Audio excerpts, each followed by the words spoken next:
Chapter 1. Times Change.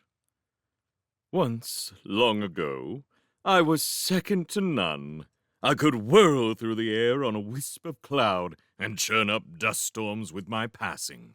I could slice through mountains, raise castles on pillars of glass, fell forests with a single breath. I carved temples from the sinews of the earth and led armies against the legions of the dead, so that the harpers of a dozen lands played music in my memory, and the chroniclers of a dozen centuries scribbled down my exploits. Yes, I was Bartimaeus, cheetah-quick, strong as a bull elephant, deadly as a striking kite. But that was then. And now, well, right now I was lying in the middle of a midnight road, flat on my back and getting flatter. Why? Because on top of me was an upturned building. Its weight bore down, muscles strained, tendons popped. Try as I might, I could not push free.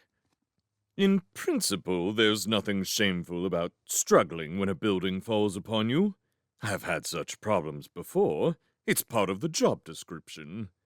But it does help if the edifice in question is glamorous and large. And in this case, the fearsome construction that had been ripped from its foundations and hurled upon me from a great height was neither big nor sumptuous. It wasn't a temple wall or a granite obelisk. It wasn't the marbled roof of an emperor's palace. No. The object that was pinning me haplessly to the ground like a butterfly on a collector's tray was of 20th century origin and a very specific function. Oh, all right. It was a public lavatory. Quite sizable, mind, but even so.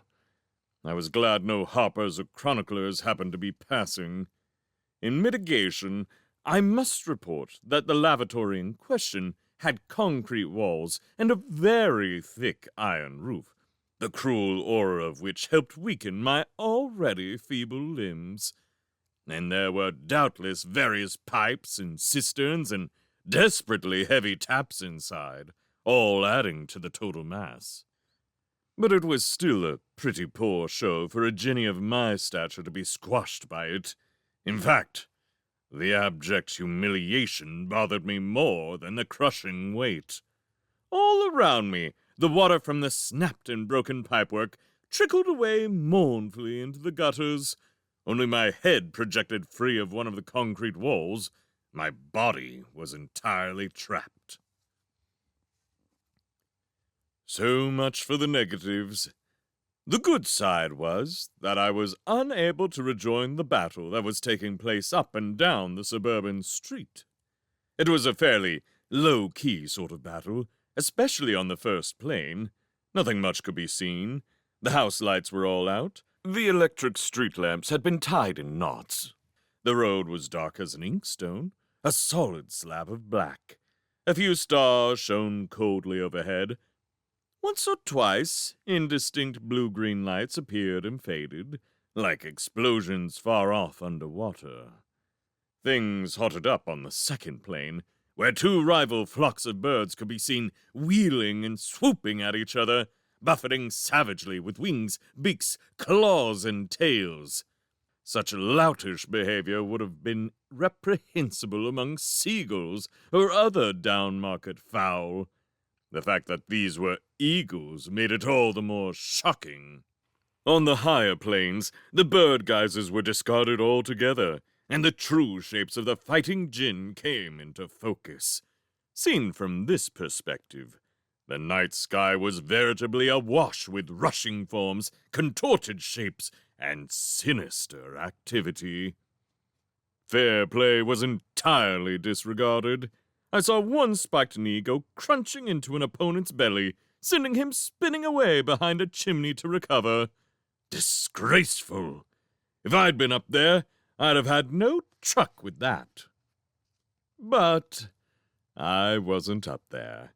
I'd been put out of action. Now, if it had been an athlete or married who'd done the damage, I could have lived with it. But it wasn't. In fact, my conqueror was none but a third-level Ginny, the kind I could normally roll up in my pocket and smoke after dinner. I could still see her now from where I lay, her nimble, feminine grace rather undermined by her pig's head and the long rake she clutched in her trotters. There she was, standing on a post-box, laying left and right with such brio that the government forces, of which I was nominally a part, backed off and left her well alone. She was a formidable customer, with experience in Japan if her kimono was anything to go by. In truth, I'd been misled by her rustic appearance and had ambled close without upping my shields. Before I knew it, there was a piercing oink, a blur of movement, and whoomp! She'd left me pinned in the road, too weary to break free. Little by little, however, my side was gaining the upper hand. See? Here strode Komakodran, snapping off a lamppost and swinging it like a twig. There raced Hodge, loosing off a volley of poisoned darts. The enemy dwindled and began to adopt ever more fatalistic guises. I saw several large insects buzzing and dodging, one or two wisps twisting frantically, a couple of rats heading for the hills. Only the she-pig stubbornly maintained her original appearance. My colleagues surged forward. One beetle went down in a corkscrew cloud of smoke. A wisp was blown apart by a double detonation. The enemy fled. Even the pig realized the game was up. She leaped gracefully onto a porch, somersaulted up onto a roof, and vanished. The victorious Jin set off in hot pursuit. It was quiet in the street.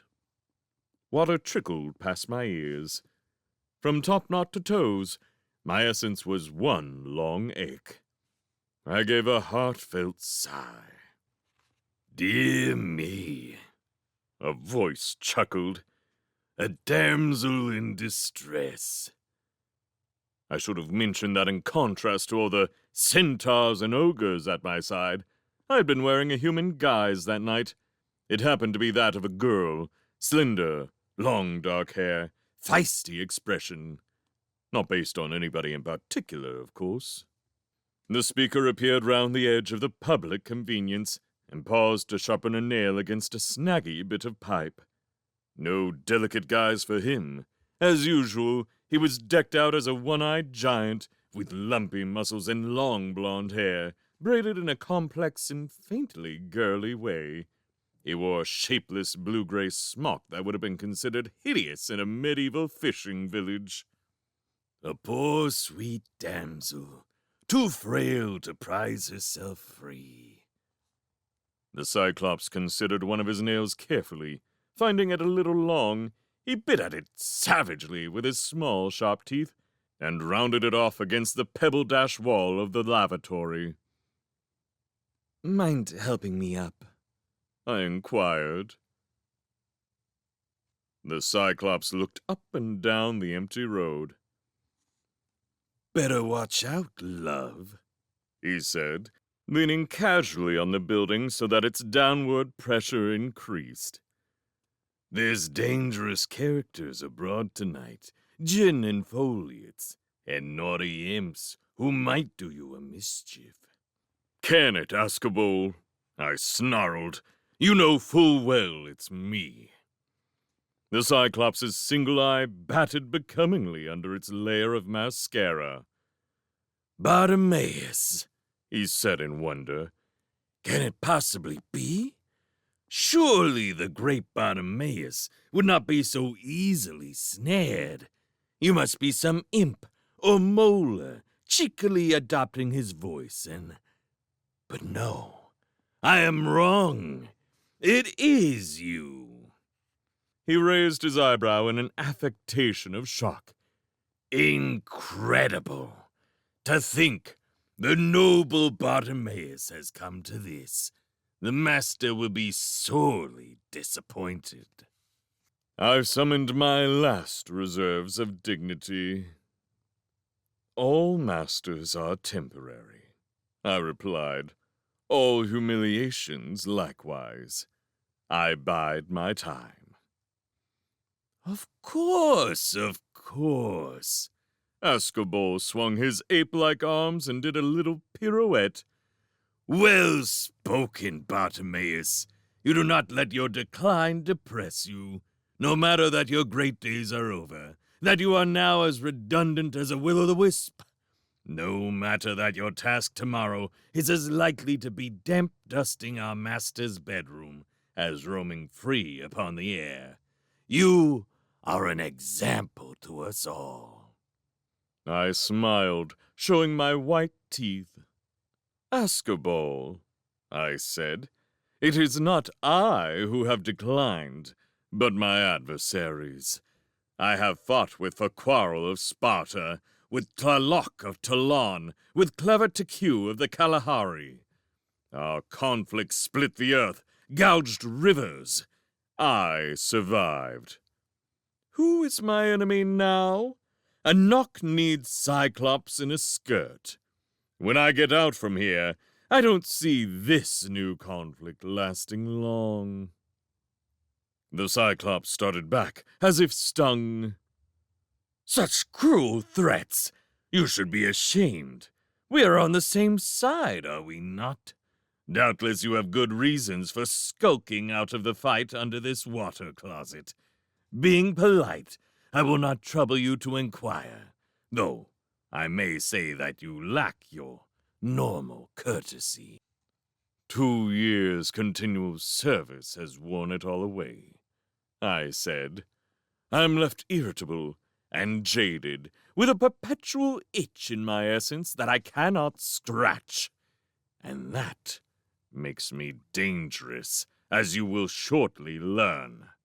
Now, for the last time, Ascobar, get this off. Well, there were a few more tuts and pouts, but my posturing had its effect. With a single shrug of his hairy shoulders, the Cyclops levered the lavatory up and off me, sending it clattering away onto the opposite pavement. A somewhat corrugated girl got unsteadily to her feet. At last, I said. You took your sweet time about it. The Cyclops plucked a bit of debris from his smock. Sorry, he said, but I was too busy winning the battle to help you out before. Still, all's well. Our master will be pleased, by my efforts anyhow. He glanced at me sidelong. Now that I was vertical, I had no intention of squabbling further. I considered the damage to the houses all around. Not too bad. A few broken roofs, smashed windows. The skirmish had been successfully contained. A French lot? I asked. The Cyclops shrugged, which was some feat given that he lacked a neck. Maybe. Possibly the Czechs or Spanish. Who can tell? They're all nibbling at us nowadays.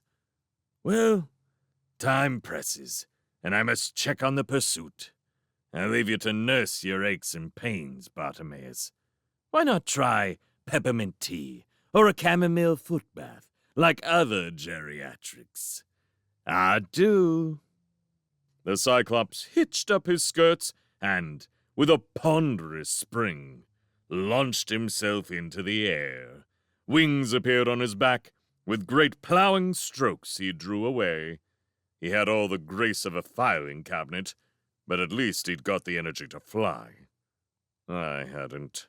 Not until I'd had a breather, anyhow. The dark-haired girl crept across to a broken square of chimney in a nearby garden. Slowly, with the gasps and gingerly movements of an invalid, she slumped down into a sitting position and cupped her head in her hands. She closed her eyes. Just a brief rest. 5 minutes would do. Time passed. Dawn came. The cold stars faded in the sky.